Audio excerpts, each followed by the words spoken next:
Hello everybody, it's me Kirsten. Welcome to your tarotscopes for the month of December. And I did something a little different this month. I pulled a card from a tarot deck I don't use very often. It has to do with a lot of mythologies and fairy tales and storytelling across the world. And I pulled from the archetype deck, which has to do with both the light and shadow energies that show up in all the different archetypes that run through our stories, run through our culture, run through our collective unconscious. It's cool. I like what showed up. I'm excited to talk to you about it. I want to say that the energy in December is this question around, not even question, curiosity, perception, awareness around light and water and how those two things dance together. And I would say to you, particularly in your body, light and water have a certain quality, take a certain shape, take a certain form. So when you have a minute this month, I invite you to close your eyes and just feel into your water. What is the state of your emotional body? What is the state of the water as it lives in your body? Is it a rainstorm? Is it a quiet lake? Is it a raging sea? Like, what is it? What's it like? Is it a desert? What is the quality of water as it lives in your being, in your body? What is the way that you hold the vibration of water? Similarly, what is the way you hold the vibration of light? What is that doing in your system right now? And not as like, you can see it as a missive, like this is who you are, this is your song, but I invite you more to see like what is the state, like a state of the union, a state of the union between your water and your light. How are they existing?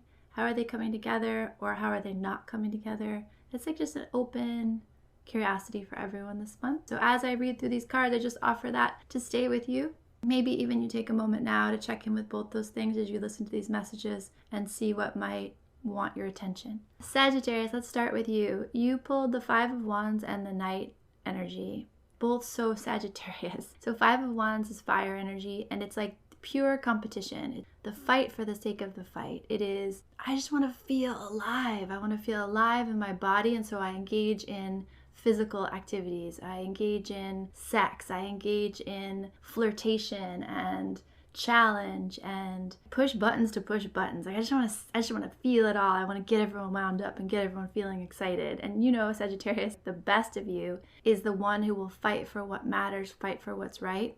Sometimes you're just an instigator.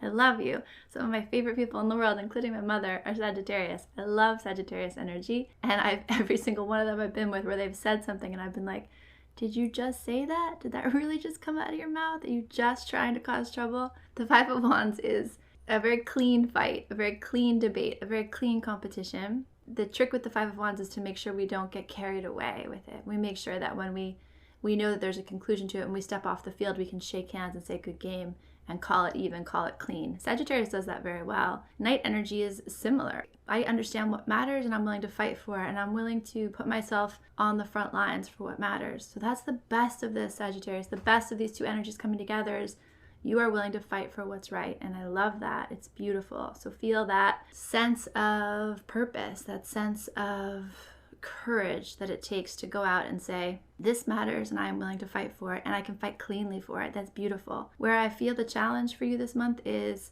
if we love that adrenaline rush of the tussle, we love that adrenaline rush of the fight, of the competition, sometimes we seek it as a way to deflect, or as a way to avoid, or as a way to dance around what really needs our attention. So sometimes it's the boring, steady earth energy that's calling for us. It's the king energy. It's the Capricorn that follows us, right? It's this willingness to sit with the details. So just notice any habit, any instinct you have. This is too boring. I need to make this more exciting. I need to make this sexier. You have the capacity, Sagittarius, to elevate every moment with your fire, with your light, with your instigative qualities. Don't avoid what needs to be handled because it's easier to pump your blood with adrenaline. Does that make sense? I offer that to you. It feels like both and you know what you're doing, Sagittarius. But there's going to be maybe an instinct to kind of like get into it when really you should be getting into it in a different way. You should be getting into your business in a different way. Devi says yes. Okay, Capricorn, Three of Swords and King. So it's interesting we have Knight and King side by side. Capricorn, you are King energy. It's like you're the devil, but you are this, you also Emperor. You have the mirror, the echo of Emperor energy. No one is as capable and as trustable and as willing to scale the mountains for success, the way that Capricorn is. The Three of Swords is the card of heartbreak. When I feel into this, what I feel is easy for you to be the king. It's easy for you to take lead and take charge and handle things. And where are you not admitting how hard that can be? Where are you not admitting how lonely that can be? How much it breaks your heart to be the one that needs to be relied on? Because we're all such a myriad of things, right? So even the best part of it, even if it's our nature and it comes naturally to us and it's easy and we like being in charge, it's lonely at the top is said for a reason. And there's a sense with Capricorn that you have this capacity to go so deep and also to rise up so high. And the air is thinner up there. Not everyone can be there with you. And there's just this feeling of loneliness, this feeling of, why is it always on me? And so I just honor that if that's showing up for you in your life. I guess that the idea is descend when you need to. Take a break when you need to. Honor the longing you also have in your complex being for companionship, to be held, to be the one that is nurtured, the one that is led, the one that is carried. I wonder how that lands for you, depending on how hardcore Capricorn you are. You might be like, fuck you, Kirsten, I don't need that. I don't need that shit. But maybe you do. There's an element here of your heart being broken, and I feel like it has something to do with how much you take on.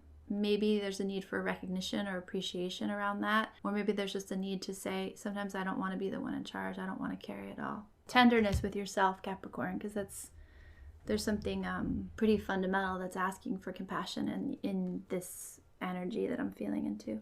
Aquarius, Judge and Seven of Coins. Okay, Seven of Coins is the card of patience. It's the card of gestation. It means that some things just take the time they take, especially on the earthly plane.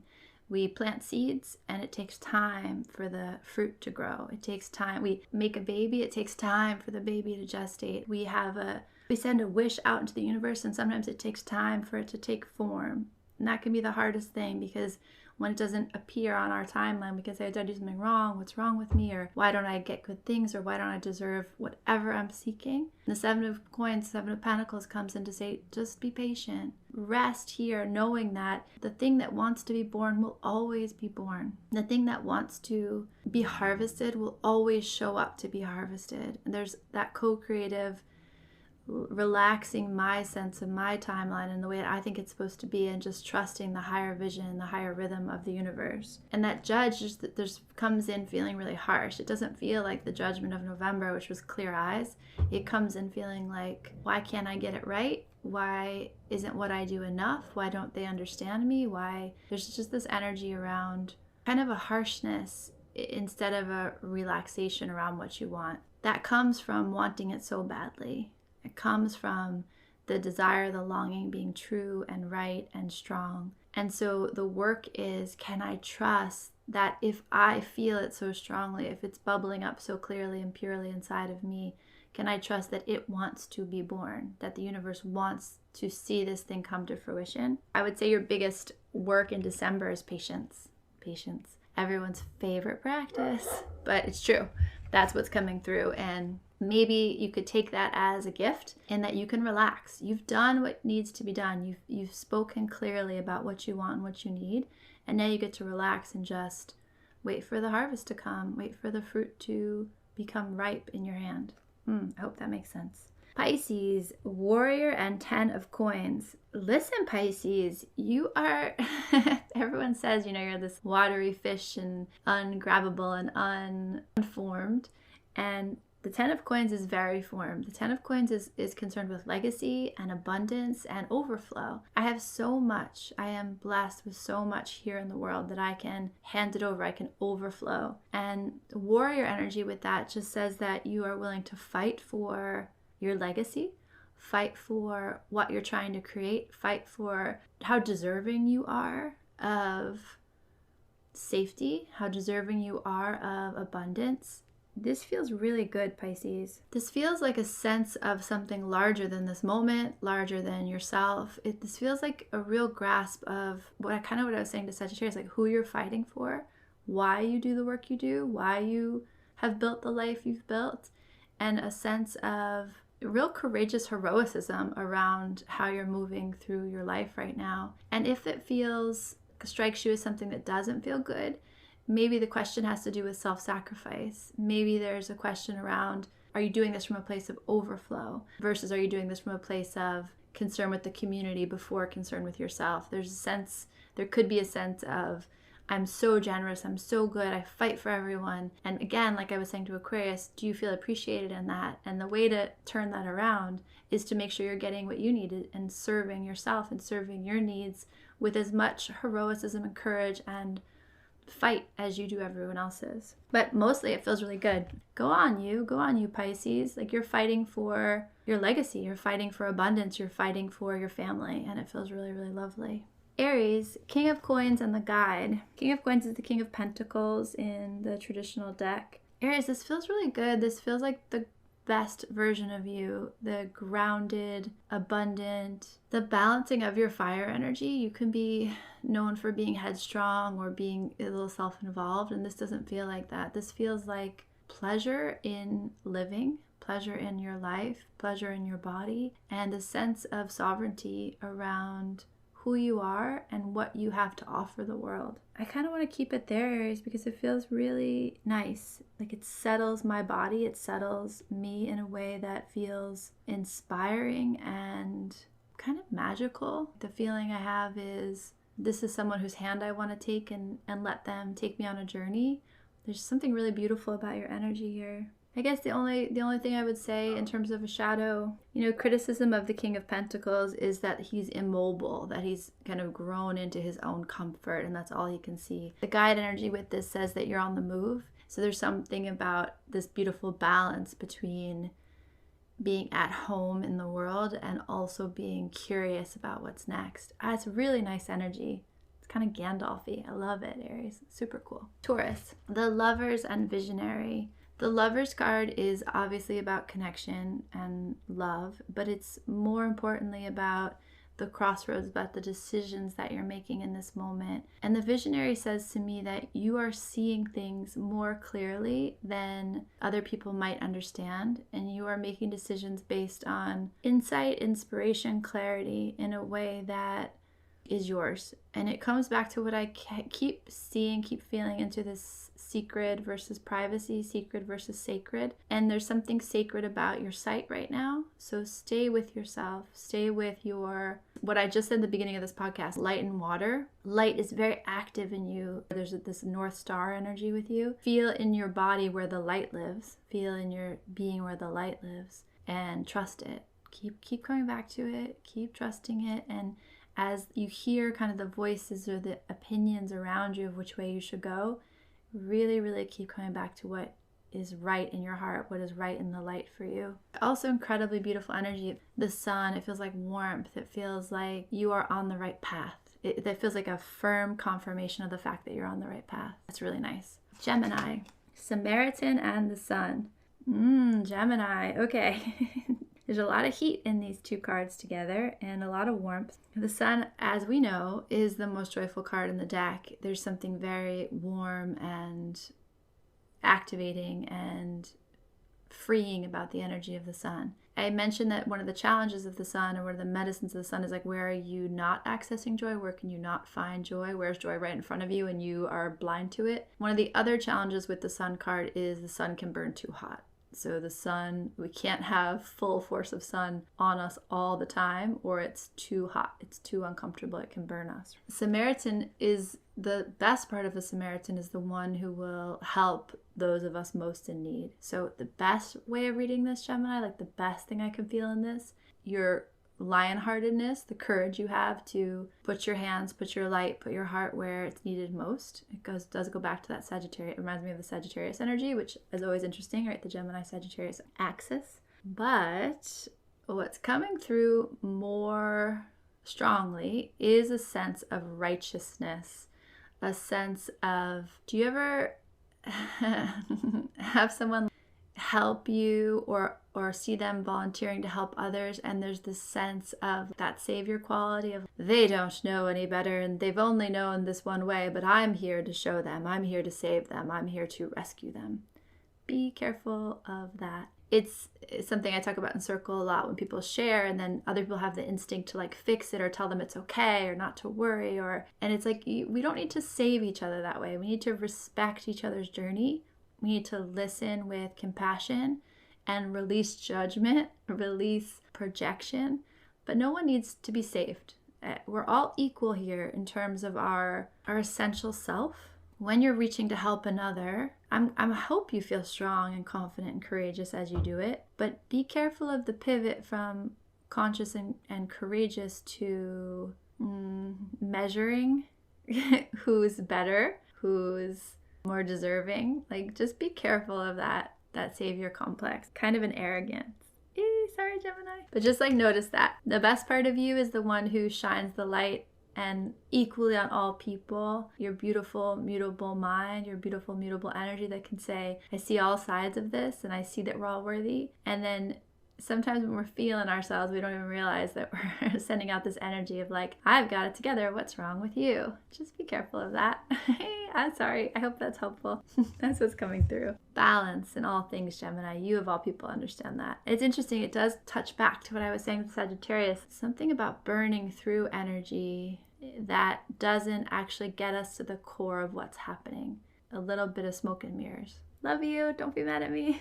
Cancer, King of Cups and Saboteur. This is interesting. It's different than what I was just saying to Gemini, but it's not that different. If we're talking about light and water, and Gemini is struggling a little bit with the light burning too bright, you might be feeling a little lost in the water. So King of Cups and the Saboteur. King of Cups is, on the one hand, has this great mastery over water, great mastery over the emotional body, over the emotions, over the flow of life, the flow of feeling. There's something about King energy that is always deeply uncomfortable on the water. The King energy wants there to be structure and stability and safety, and water is its own master.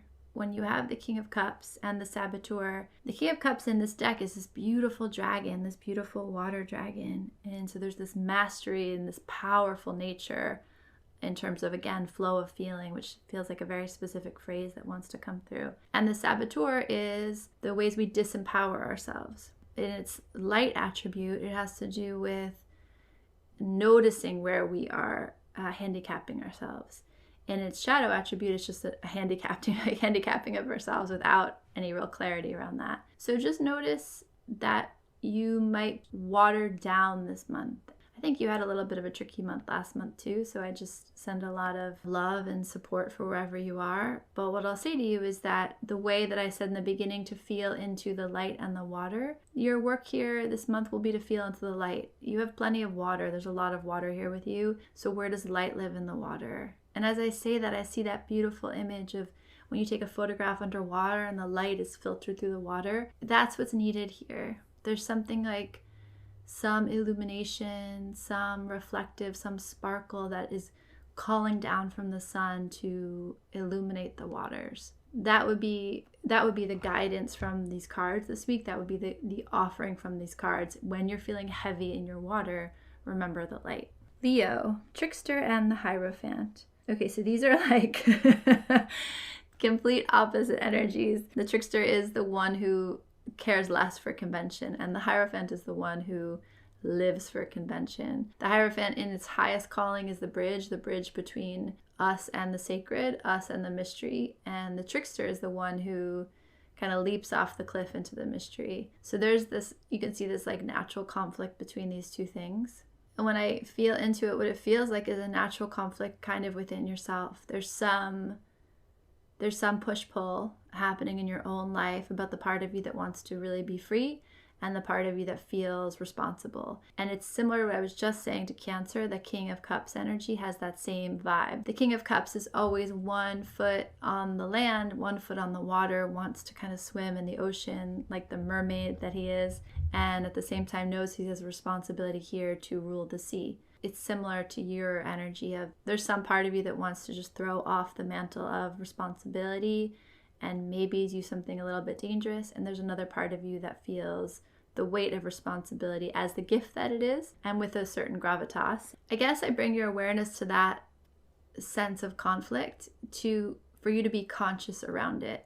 there's a way in which it's a gift. These are both equally valid parts of me, both things that I need to attend to and serve in my life, both things that need to be nourished and nurtured in my life. And if I'm not taking responsibility for that, if I'm not seeing that clearly, then I can end up projecting that onto other people, judging that in other people, having kind of shadowy behavior around both of those things. You are allowed to be both and. You are allowed to want to be both free and be the king. Like that's so human to have both of those drives within you. Take ownership of that. Take ownership of that. Because if you don't, there's a way in which it's gonna sabotage you a little bit. I guess that's the best way to say it. And maybe that's the gift of this month, is that you're beginning to see that both of these things have value and are valid. You might notice that you've had some behaviors in the past that were trying to get one of those energies fed and nourished that maybe wasn't in your best interest. I feel like half of you guys are going to be mad at me by the end of this tarotscope. I won't even remember it when it's over. Virgo,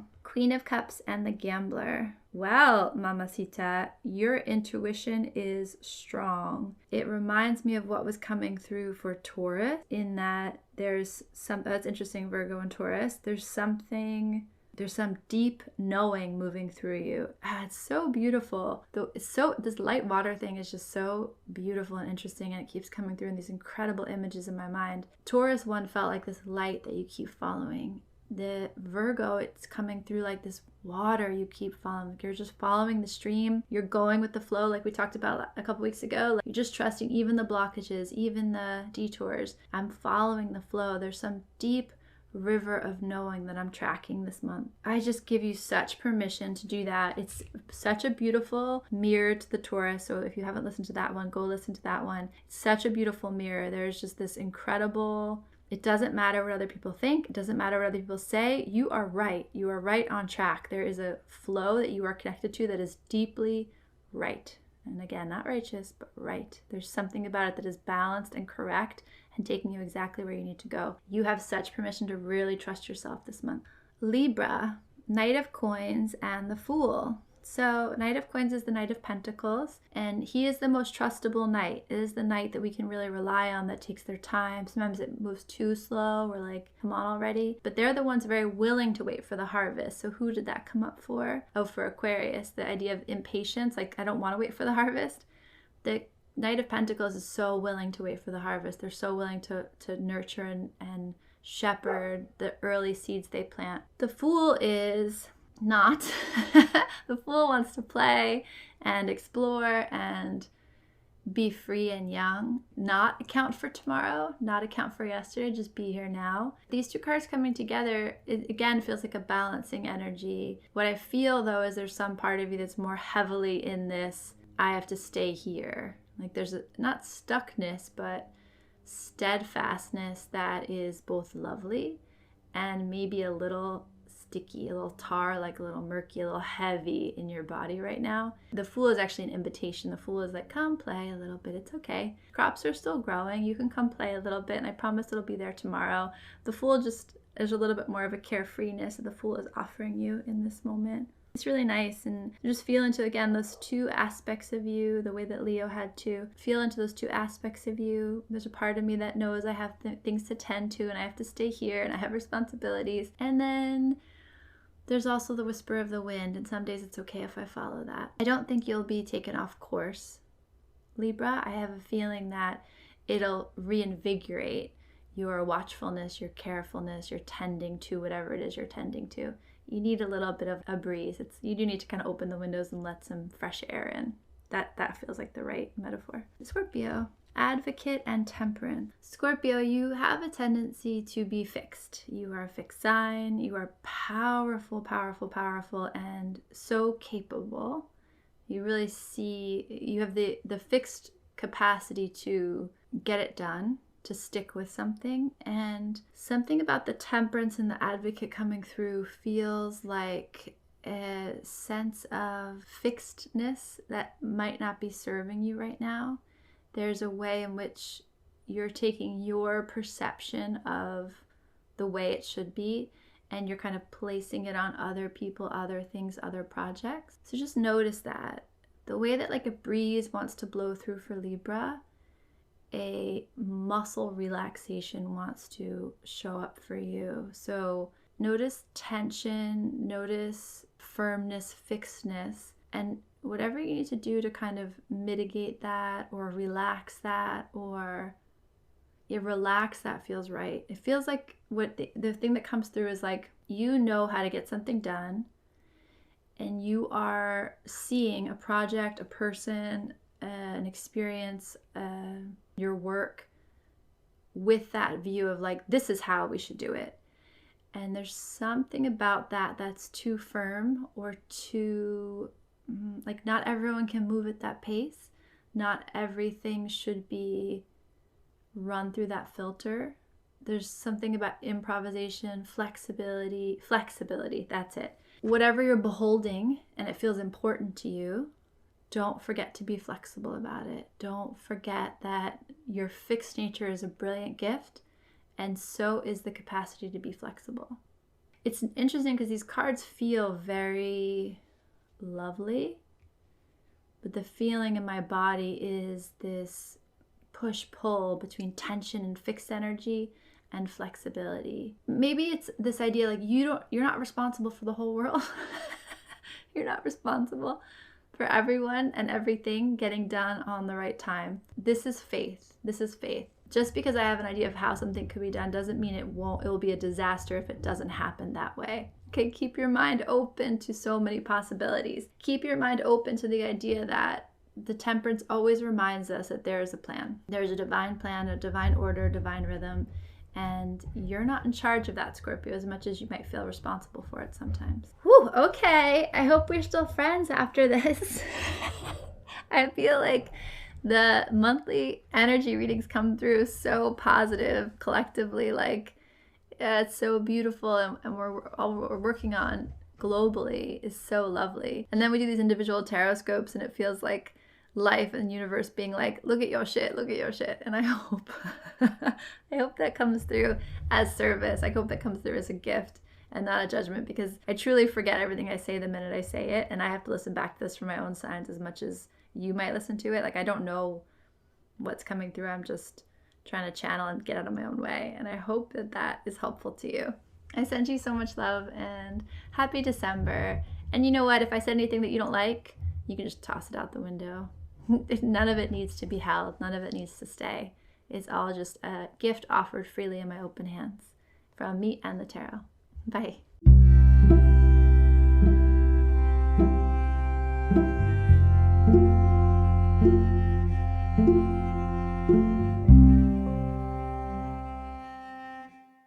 It's giving everything is sacred. It's giving art. It's giving light you up and turn you on and set you free. It's giving curiosity. It's giving freedom. It's giving love. It's giving you are more magical and powerful than you can comprehend. It's giving, I don't know what's happening, but I am so here for it. It's giving you are pure potential. It's giving mystical.